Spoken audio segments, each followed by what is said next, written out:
What I ate in a டே பார்க்கலாமா? Morning 5:30 சூடாக ஒரு டீ போட்டு குடிச்சாச்சு.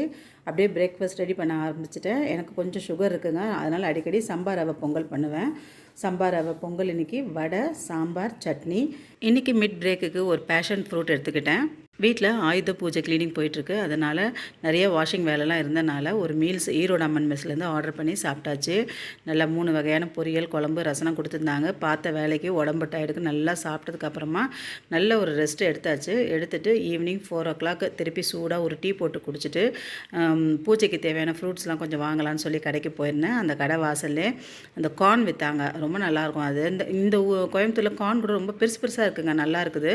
அந்த கார்ன் சாப்பிட்டுட்டு ஆஸ் யூஷுவல் ஒரு பானிபூரி வாங்கி சாப்பிட்டுட்டு அப்படியே வீட்டுக்கு வந்தாச்சு. இன்றைக்கி நைட் டின்னர் பூரி, உருளைக்கிழங்கு மசால், அப்புறம் சிக்கன் கிரேவி கொஞ்சம் இருந்துச்சு, அதை வச்சு சாப்பிட்டாச்சு. இந்த வீடியோ உங்களுக்கு பிடிச்சிருந்தா லைக் பண்ணுங்கள், ஷேர் பண்ணுங்கள், சப்ஸ்கிரைப் பண்ணுங்கள் and stay connected and thanks for வாட்சிங்.